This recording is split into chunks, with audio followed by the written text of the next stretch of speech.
The winter of 1400 descended upon the English countryside like a shroud woven from silence and sorrow.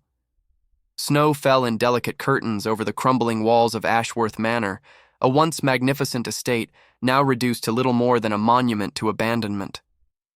The wind howled through broken windows, carrying with it the scent of decay and the faint, ghostly whisper of what had once been.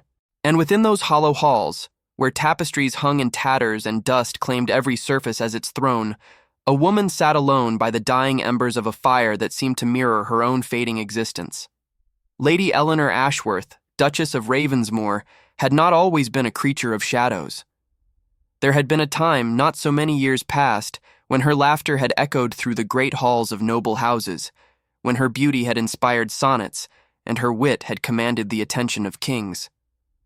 She had been the jewel of the English court, the daughter of a powerful earl, married at 17 to a duke whose lands stretched from the rolling hills of Yorkshire to the misty shores of the northern coast.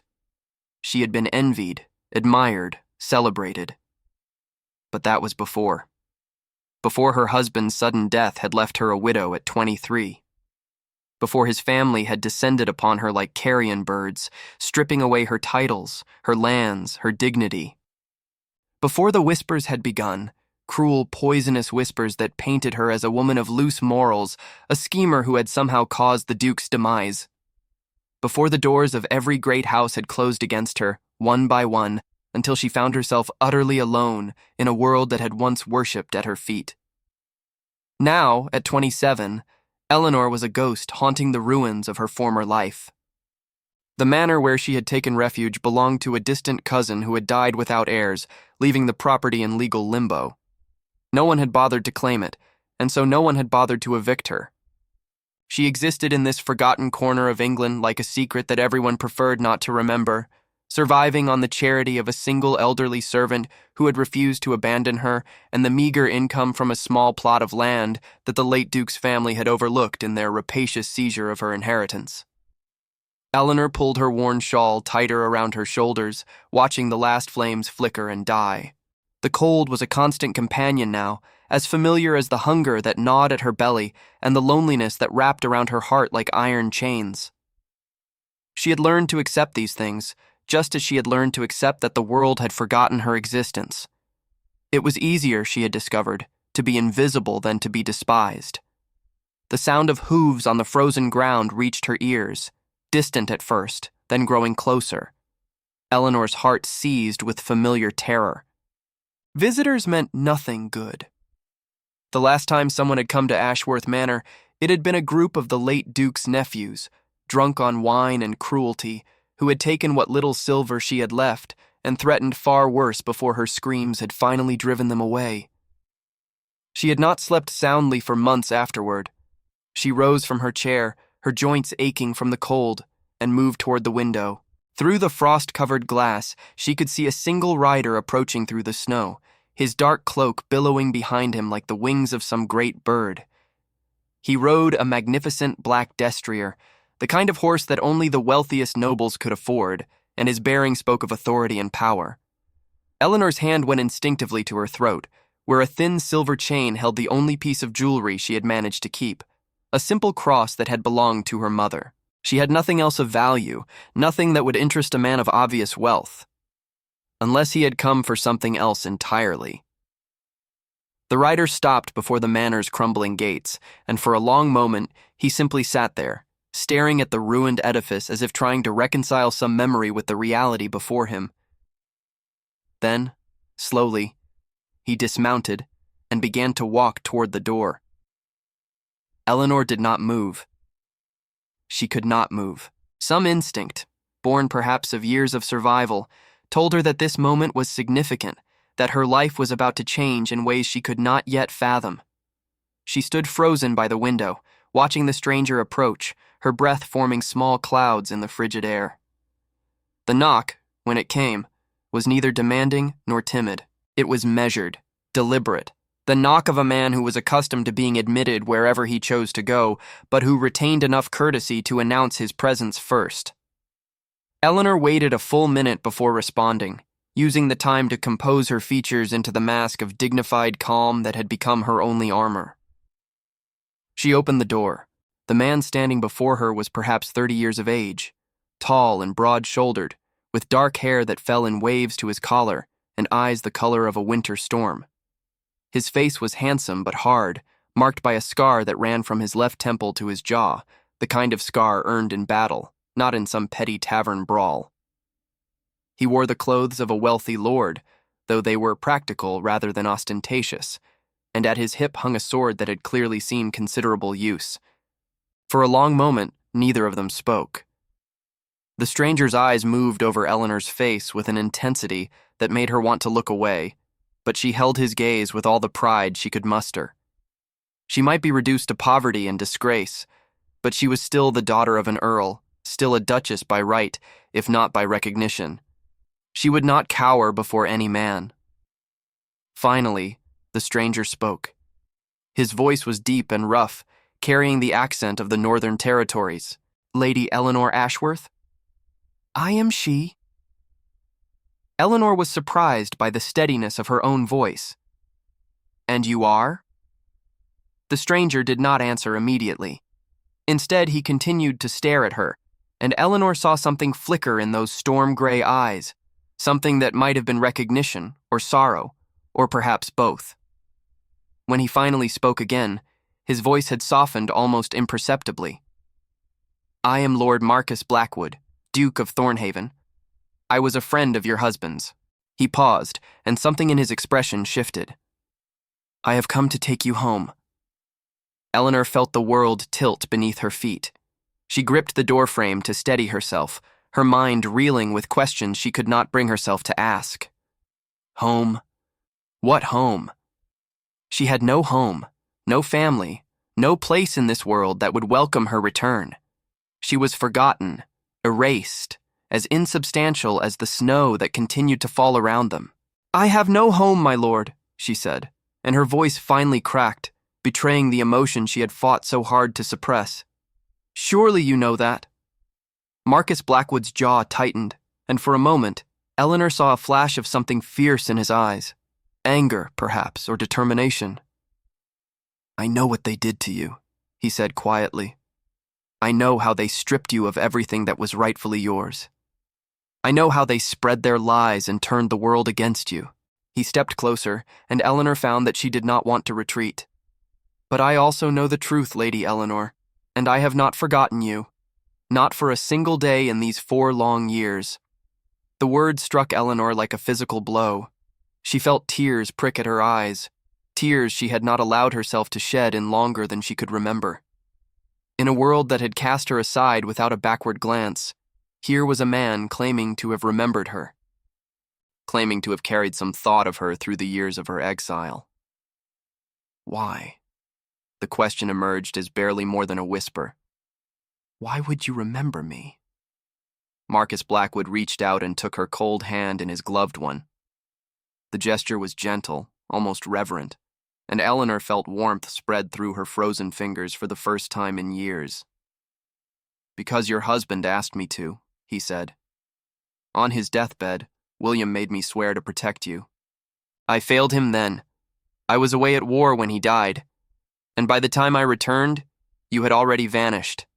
I have spent 4 years searching for you, Lady Eleanor.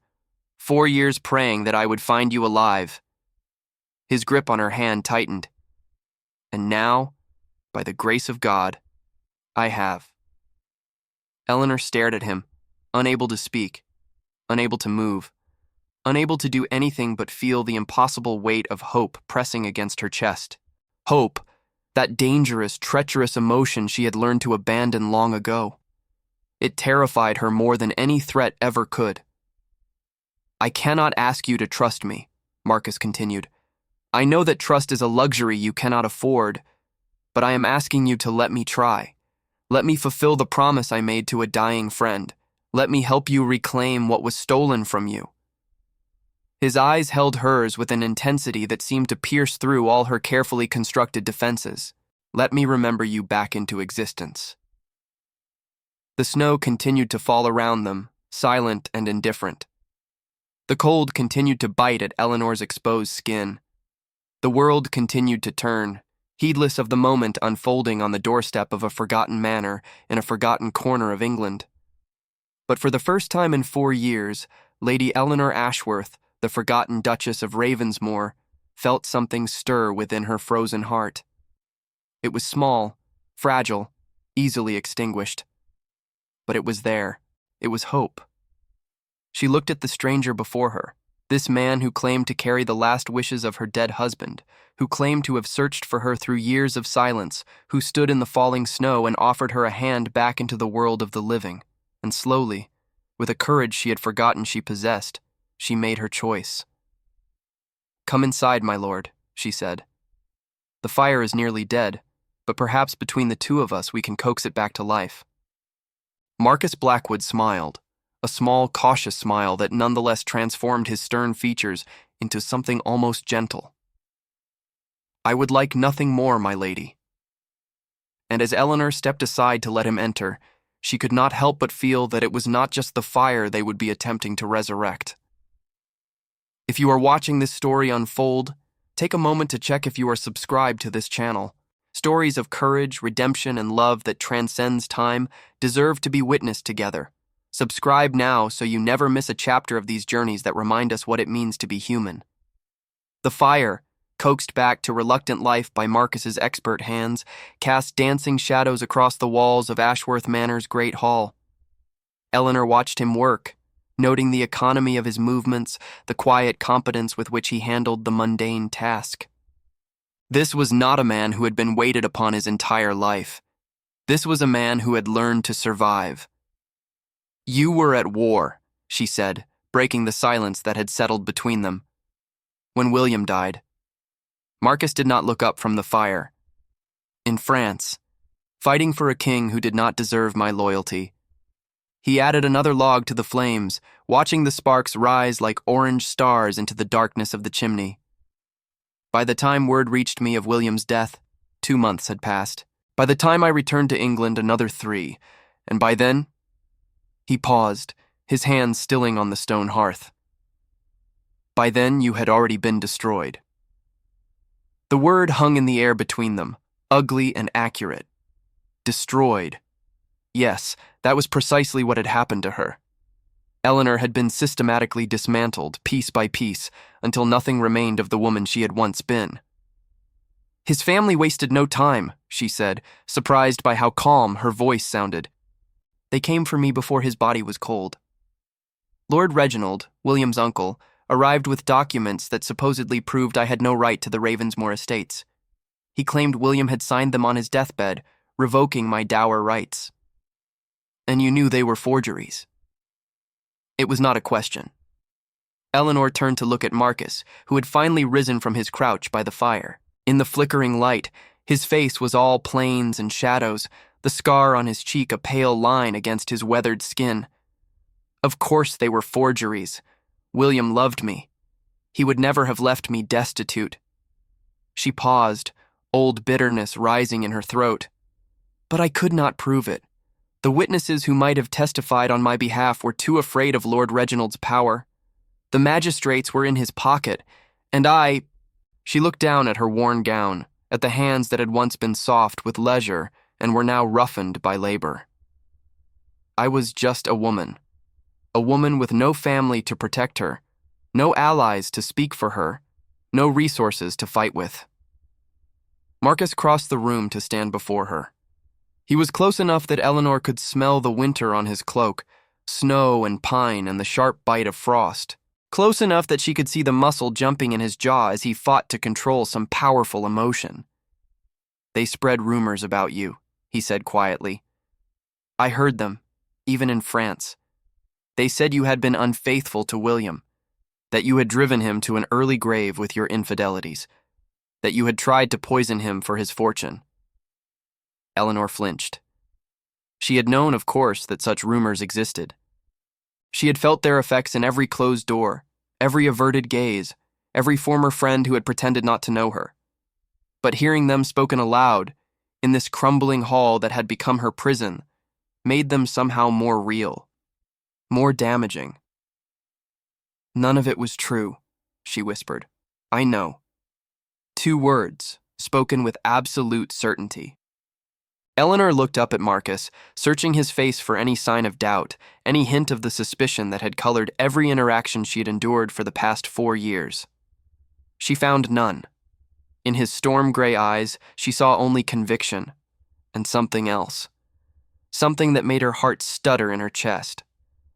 "How can you know?" she asked. "You were not there. You did not see—" "I knew William," Marcus interrupted. "I fought beside him, drank with him, saved his life, and had him save mine more times than I can count. He spoke of you constantly, Lady Eleanor. He spoke of your kindness, your wit, your courage. He spoke of how you cared for the tenants on his estates, how you learned their names and their troubles, how you used your position to help those who had no one else to advocate for them." His voice dropped lower. "William Ashworth loved you with every fiber of his being. I would sooner believe the sun rises in the west than believe you capable of betraying him." Eleanor felt the tears she had been fighting finally break free. They slid down her cheeks, hot against her cold skin, and she did not try to stop them. She had not wept in years, had not allowed herself the luxury of weakness. But Marcus's words had broken something loose inside her, some dam she had built to hold back the flood of her grief and rage and despair. "I loved him too," she said, her voice breaking. "I loved him so much, and they took everything. They took my home, my reputation, my future. They took the life we were supposed to build together. They took—" Her voice failed her entirely, and she pressed her hand to her mouth to stifle the sob that threatened to escape. Marcus moved without thinking, crossing the remaining distance between them and taking her into his arms. It was improper, scandalously so. A man holding an unmarried woman, a woman he had met less than an hour ago, in the privacy of an empty manor. But Eleanor found that she did not care about propriety. Propriety had done nothing to protect her when the wolves had come for her. Propriety had stood by in silence while her life was torn apart. She let herself be held. She let herself weep against the rough wool of Marcus's cloak, let herself feel, for the first time in 4 years, the comfort of human touch. And Marcus held her without speaking, without moving, without doing anything but offering the simple gift of his presence. When her tears finally subsided, Eleanor pulled back, embarrassed by her loss of control. "Forgive me," she said, wiping her face with trembling hands. "I do not usually—" "There is nothing to forgive." Marcus's voice was gentle, but his eyes burned with an intensity that made Eleanor's breath catch. "You have endured more than anyone should have to endure. Your tears are not weakness, Lady Eleanor. They are proof that you are still alive." Eleanor managed a watery smile. "Sometimes I have wondered." Marcus did not smile in return. Instead, he reached out and took her hand again, holding it between both of his own. "I made a promise to William," he said. "I swore on everything I hold sacred that I would protect you, that I would ensure you received what was rightfully yours, that I would not rest until justice was done. I failed to keep that promise when it mattered most, but I am here now, and I will not fail again." "Lord Reginald is powerful," Eleanor warned. "He has the ear of nobles and bishops alike. He has wealth and influence, and an army of men who do his bidding without question. Whatever you think you can accomplish—" "Lord Reginald has made enemies." Marcus's smile was cold. "Powerful enemies who have been waiting for the right moment to strike. And I have spent 4 years gathering evidence of his crimes, not just against you, but against others. Tenants driven from their lands, rivals destroyed by false accusations. A trail of corruption and cruelty that reaches back decades." His grip on her hand tightened. "I cannot promise you an easy victory, Lady Eleanor. I cannot promise that there will be no danger, no sacrifice, no pain. But I can promise you this. I will fight for you until my last breath. I will remember you when the world forgets. And I will not stop until you have reclaimed everything that was stolen from you." Eleanor stared at him. This stranger, who had appeared from the snow like a figure from a legend, offering her something she had long ago given up as lost: hope, purpose, a reason to continue existing in a world that had tried so hard to erase her. Why? She asked again, the question that had haunted her since he first appeared at her door. Why would you do this? You barely know me. The promise you made to William, surely it does not require you to risk your own position, your own safety, your own future. Marcus was silent for a long moment. When he spoke again, his voice was rougher than before, as if the words were being dragged from somewhere deep within him. Because when William died, something died in me as well. He was more than my friend. He was my brother, in every way that mattered. And when I failed to protect his wife, when I let the vultures descend while I was halfway across the world fighting in a war I did not believe in, he shook his head. I have carried that guilt with me every day since. It has poisoned every victory, every pleasure, every moment of peace. I cannot undo what was done to you, Lady Eleanor. But perhaps if I can help you now, I can find some measure of redemption for my failure then. Eleanor looked at him, really looked at him, and saw for the first time the weight he carried. The shadows under his eyes, the lines of tension around his mouth, the way he held himself as if braced against a constant, invisible burden. This was not a man who had come to rescue her out of obligation or pity. This was a man who was seeking his own salvation and who believed, rightly or wrongly, that he might find it in her cause. It was a strange foundation for trust. But in Eleanor's experience, trust built on shared pain was often stronger than trust built on shared joy. Very well, my lord, she said quietly. I will accept your help, but I have one condition. Marcus raised an eyebrow. Name it. If we are to fight this battle together, then we fight as equals. I am not some fragile maiden to be protected and coddled. I am a Duchess, the widow of William Ashworth, and I will not be relegated to the role of passive observer in my own story. She lifted her chin, and for the first time in years, she felt the fire of the woman she had once been rekindling in her chest. I will stand beside you, Lord Marcus. I will fight beside you. And when we face Lord Reginald and his allies, I will look them in the eyes and make them answer for what they have done. A slow smile spread across Marcus's face. A real smile this time, one that reached his eyes and softened the harsh lines of his features. I would expect nothing less, my lady. He bowed his head slightly. Partners, then. Partners, Eleanor agreed. Outside, the snow continued to fall, blanketing the world in white silence. But within the walls of Ashworth Manor, something had changed. A fire had been lit, not just in the hearth, but in the hearts of two people who had each believed themselves alone. And though neither of them could yet see the shape of the future, both of them sensed that they had taken the first step on a journey that would transform them both, for better or for worse. 3 days passed.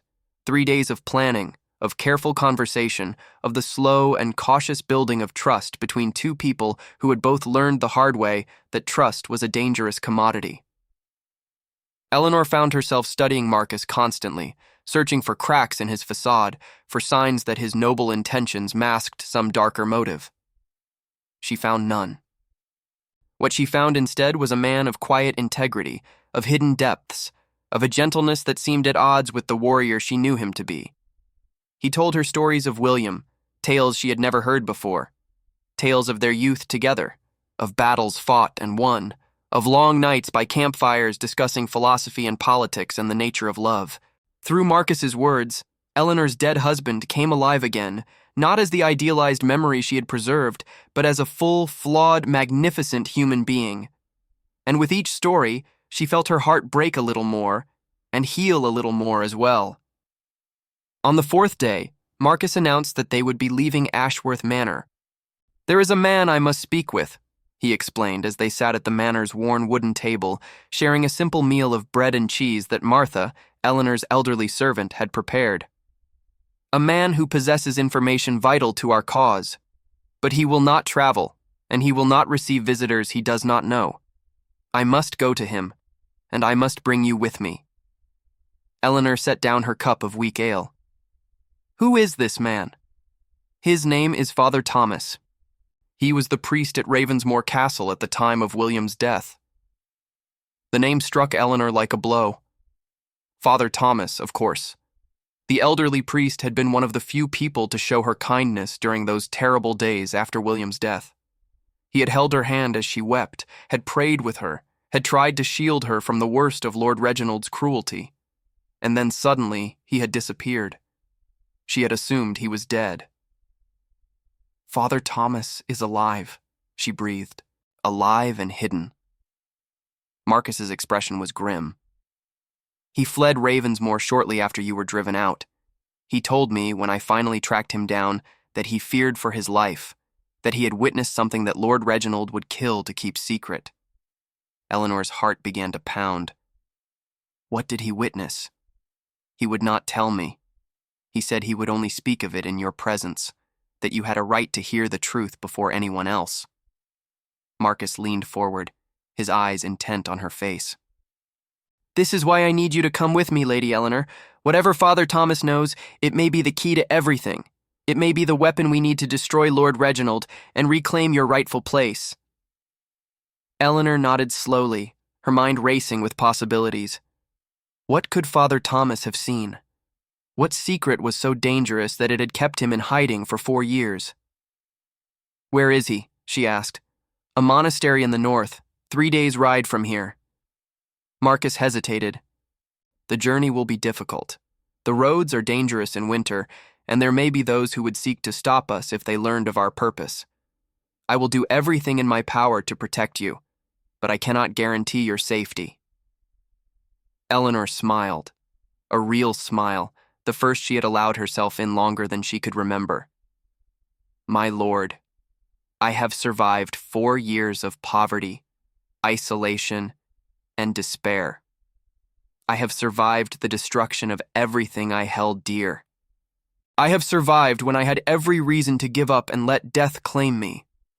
She stood, squaring her shoulders with the dignity of the noblewoman she had never ceased to be. "A few dangerous roads hold no terror for me." Marcus rose as well, and for a moment they stood facing each other across the table, the air between them charged with something neither of them was ready to name. Then Marcus bowed his head in acknowledgement.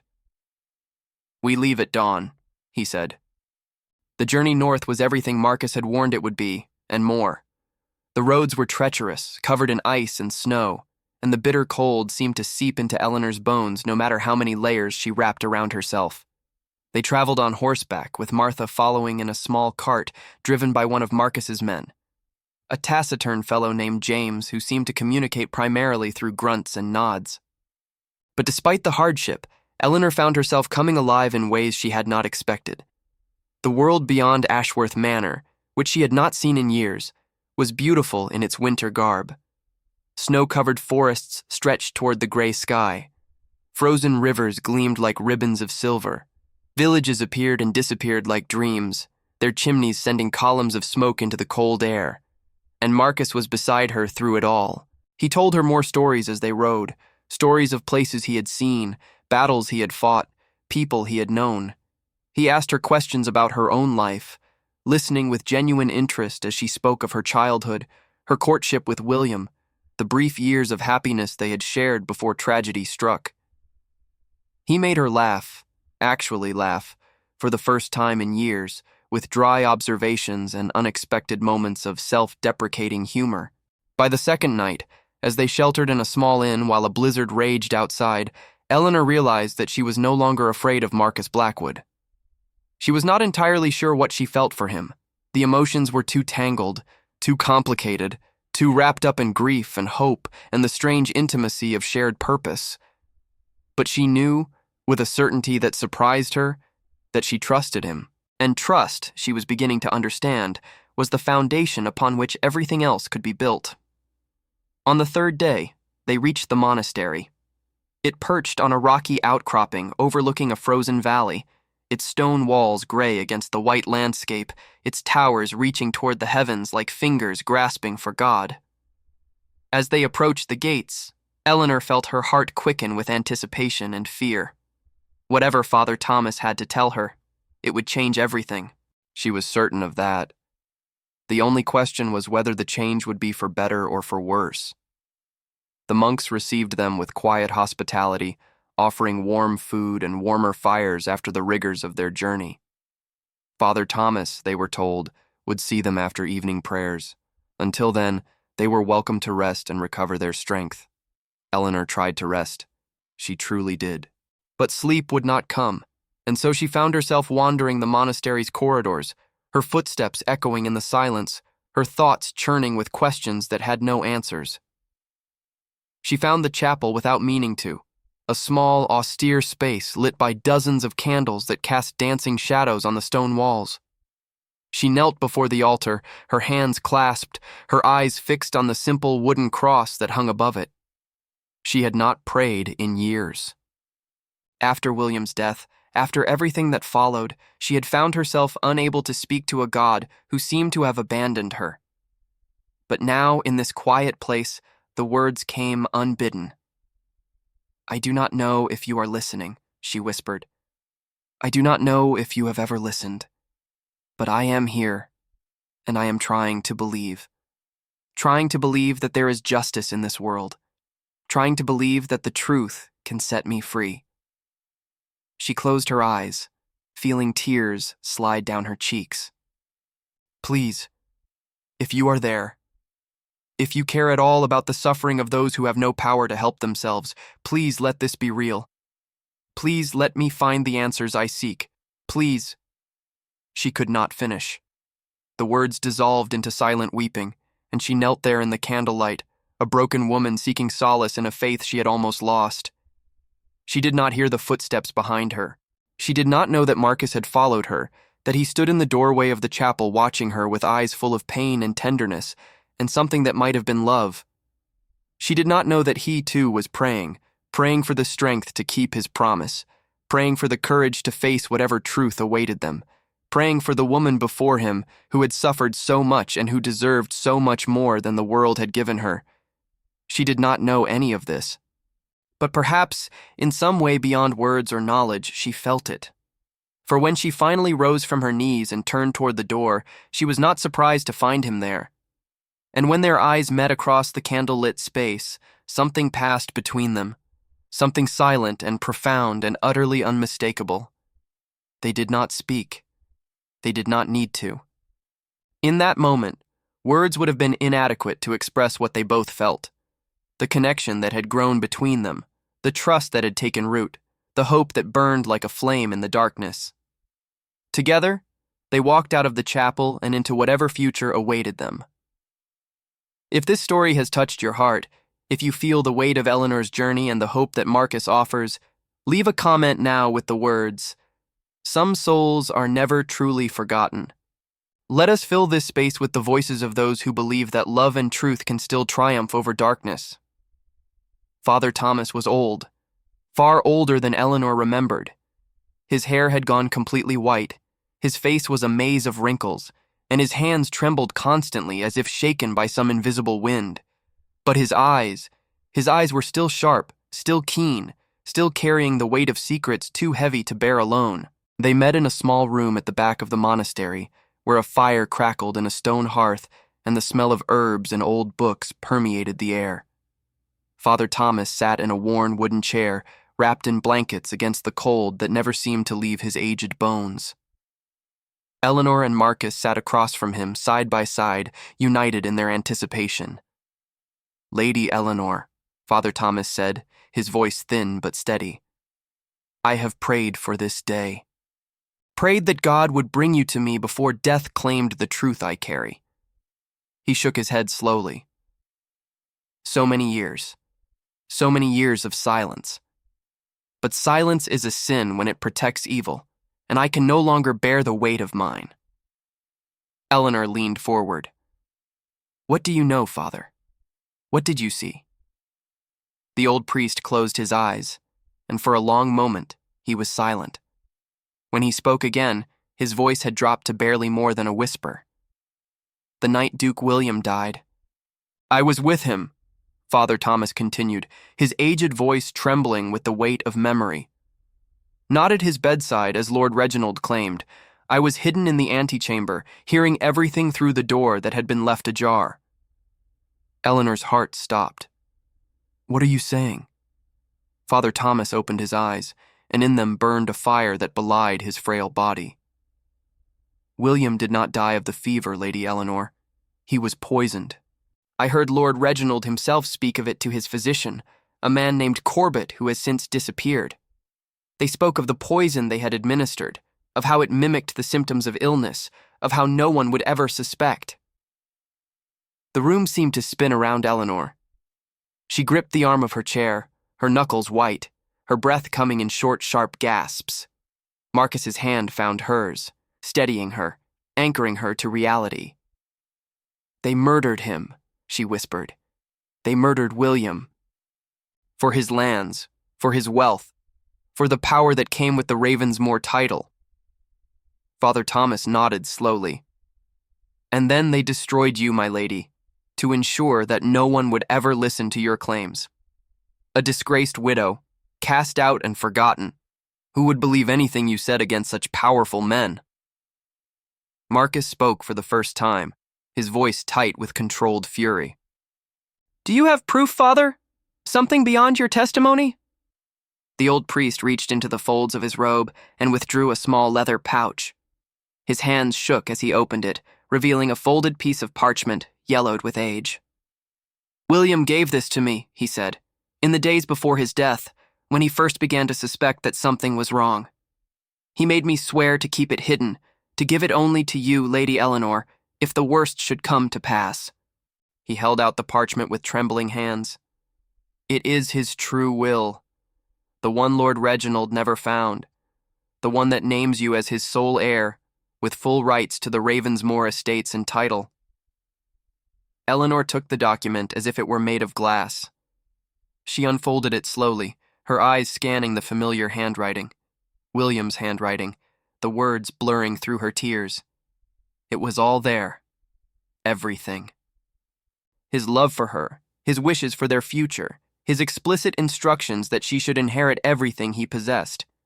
And at the bottom, his signature, witnessed by two men whose names she recognized as loyal servants who had also disappeared after William's death. This changes everything, Marcus said, his voice rough with emotion. With this document and Father Thomas's testimony, we can bring Lord Reginald before the king's court. We can expose his crimes. We can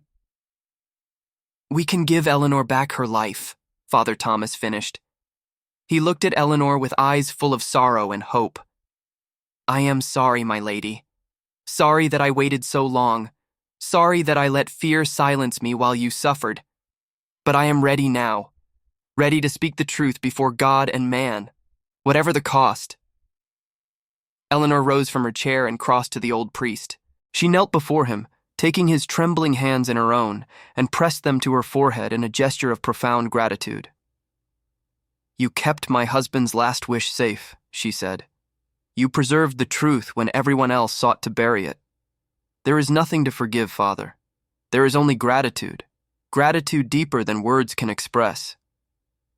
Father Thomas blessed her with a hand that had stopped trembling, and in his eyes, Eleanor saw something that looked like peace. The journey back from the monastery was faster than the journey there, driven by a fierce sense of purpose that seemed to quicken their horses' hooves and warm the bitter wind. Eleanor clutched William's will against her heart, feeling its presence like a talisman, a shield against all the darkness that awaited them. Marcus had sent riders ahead to gather his allies, lords and knights who had their own grievances against Lord Reginald, men who had been waiting for the right moment to strike against the corruption that had festered in the heart of English nobility for too long. By the time Eleanor and Marcus reached Thornhaven Castle, Marcus's ancestral home, an army of justice had begun to assemble. Thornhaven was everything Ashworth Manor was not, a fortress of strength and stability, its walls thick and well-maintained, its halls filled with warmth and light and the bustle of a household in motion. Eleanor felt out of place amid such grandeur, acutely aware of her worn gown and travel-stained cloak. But Marcus would not hear of her discomfort. This is your home now, he said, as he led her through the great hall.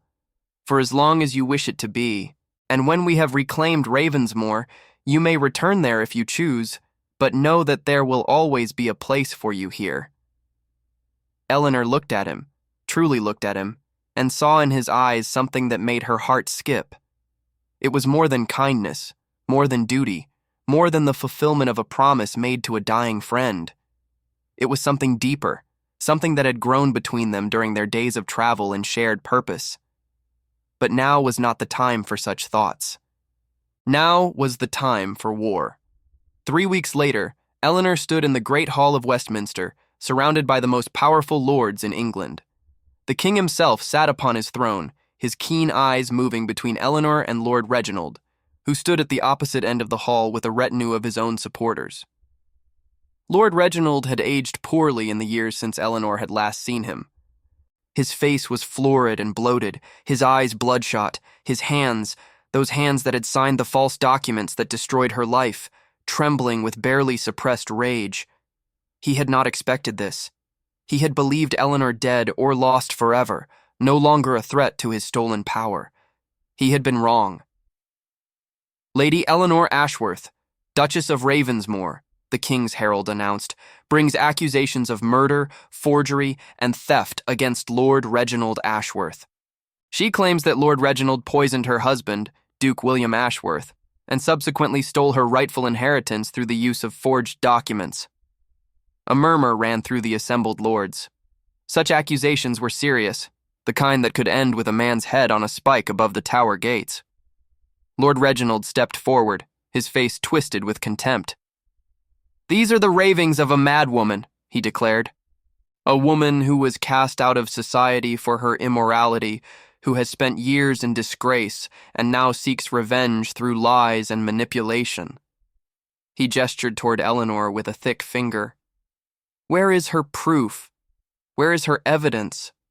She has nothing but the word of a half-mad priest and the support of Lord Marcus Blackwood, a man who has clearly been bewitched by her." "I have this." Eleanor's voice cut through Lord Reginald's tirade like a blade through silk. She stepped forward, holding up the document that Father Thomas had preserved for 4 long years. "This is my husband's true will," she said, her voice carrying to every corner of the great hall. "Written in his own hand, witnessed by 2 men of unimpeachable character, and sealed with his own ring. In it, he names me as his sole heir and makes clear his wishes for the disposal of his estates." She turned to face the king directly. "I also have the testimony of Father Thomas, who served as priest at Ravensmore Castle and who witnessed Lord Reginald confessing to the murder of my husband. Father Thomas is prepared to swear upon his immortal soul that every word he speaks is true." The murmur in the hall grew to a roar. Lords who had been sympathetic to Lord Reginald began to edge away from him. Others, emboldened by the evidence Eleanor presented, stepped forward to add their own accusations, tales of lands stolen, of rivals destroyed, of a pattern of corruption and cruelty that stretched back decades. Lord Reginald's face went from red to white. He opened his mouth to speak, but no words came out. For the first time in his miserable life, he had been rendered speechless. The king rose from his throne, and the hall fell silent. "Lord Reginald Ashworth," he said, his voice cold and final, "you will be taken to the Tower to await trial. If the accusations against you are proven true, you will forfeit your lands, your titles, and your life." He turned to Eleanor, and his expression softened almost imperceptibly. "Lady Eleanor, if the evidence supports your claims, you will be restored to your rightful position as Duchess of Ravensmore, with all the lands and privileges that title entails." Eleanor bowed her head, unable to speak past the lump in her throat. After 4 years of darkness, the light of justice was finally breaking through. The trial of Lord Reginald Ashworth lasted 3 days. Witness after witness came forward to testify against him. Servants who had seen him administer suspicious substances to Duke William's food and drink, tenants who had been driven from their lands by his cruelty, merchants who had been cheated out of fair payment for their goods. Father Thomas, brought from the monastery under heavy guard, delivered his testimony with the quiet certainty of a man who had made peace with death and feared nothing that mortal men could do to him.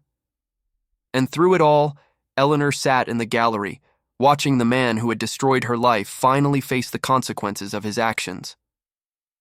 Marcus sat beside her, a silent pillar of strength, his hand occasionally brushing against hers in wordless reassurance. On the third day, the verdict was delivered. Lord Reginald Ashworth was found guilty of murder, forgery, and theft. He was stripped of all titles and lands, his possessions were seized by the crown, and he was sentenced to death by beheading, a mercy, some said, considering the magnitude of his crimes. Eleanor did not attend the execution. She had no desire to watch another human being die, even one who had caused her such suffering. Instead, she stood at the window of her chamber in Thornhaven Castle, watching the sun rise over the snow-covered hills, and allowed herself to feel something she had almost forgotten existed. Peace. Spring came early that year, as if nature itself wished to celebrate Eleanor's restoration. The snow melted, giving way to green fields and blooming flowers.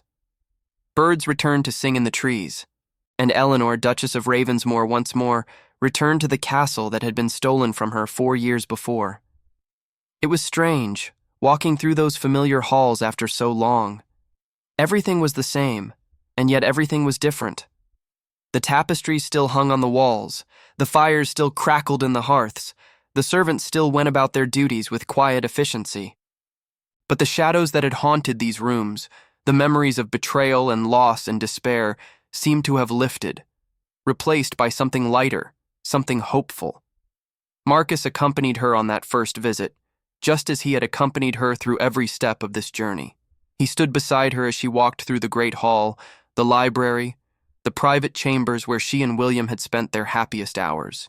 He held her hand when the memories became too painful, and he remained silent when she needed silence. And he spoke when she needed to hear another voice besides the echoes of the past. And when they reached the garden where William had proposed to her, where they had exchanged their vows, where she had received the news of his death, Eleanor stopped and turned to face him. "You have given me everything," she said quietly. "My home, my name, my future. How can I ever repay you?" Marcus looked at her for a long moment, his storm-gray eyes soft in the spring sunlight. Then, slowly, he reached out and cupped her face in his hands. "You owe me nothing," he said. "Everything I did because it was right. Because William asked it of me. Because—" He paused, and Eleanor saw the struggle in his face, the battle between honor and desire, between duty and love. "Because from the moment I saw you standing in the doorway of Ashworth Manor, I knew that my life would never be complete without you in it." Eleanor's breath caught. "Marcus." "I know it is too soon," he continued, his voice rough with emotion. "I know you have only just reclaimed your life, and the last thing you need is another man making demands on your heart. But I cannot leave here today without telling you the truth. Without letting you know that every prayer I have uttered in these past months has included your name. Without confessing that I have fallen in love with you completely and irrevocably, and that whatever happens next, that love will not change." Tears slipped down Eleanor's cheeks, but for the first time in years, they were tears of joy rather than sorrow. She reached up and placed her hands over his, holding them against her face. "You remembered me," she whispered. "When the whole world forgot I existed, you remembered me. You searched for me. You believed in me when no one else would. You gave me back my hope, my strength, my will to live." She smiled through her tears. "How could I not love a man who did all that?" Marcus's eyes widened. "Eleanor, I love you, Marcus Blackwood. I think I have loved you since the moment you walked into my ruined manor and offered me your hand. And if you want me, if you truly want me with all my scars and all my grief and all the broken pieces of my heart, then I am yours."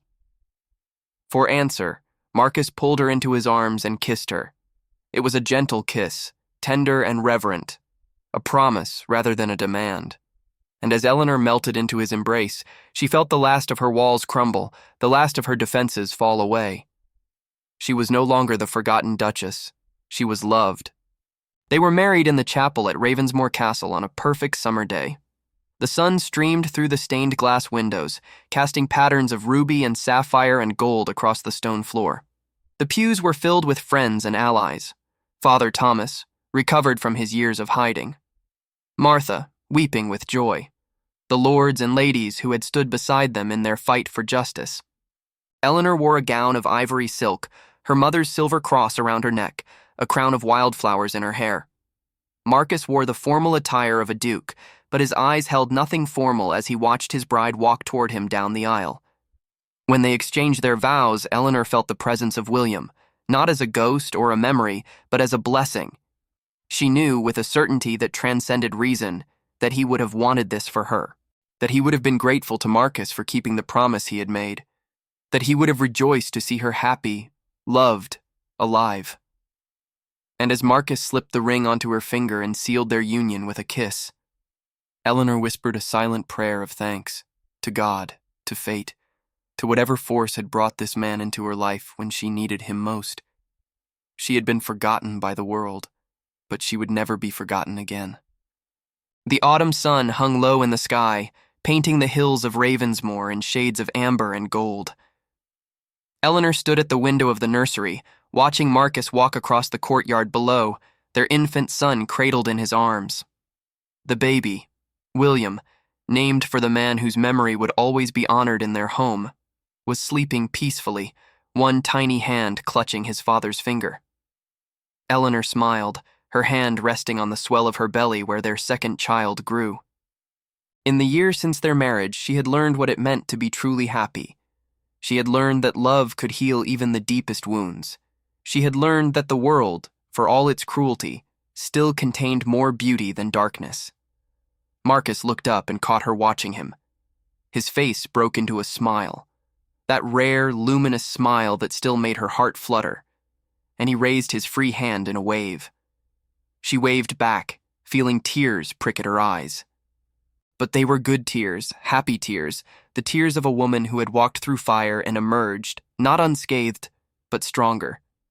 The lands of Ravensmoor flourished under their care. The tenants who had been abused under Lord Reginald's rule were treated with kindness and respect. The poor were fed, the sick were tended, the orphaned were given homes. Eleanor and Marcus had dedicated their lives to building something better, a legacy of compassion rather than cruelty, of love rather than fear. And in the chapel where they had been married, a new plaque had been added to the wall beside William's memorial. It bore no name, only a simple inscription. Some souls are never truly forgotten. They live on in the hearts of those who remember them, and in the love that continues long after they are gone. Eleanor read those words often.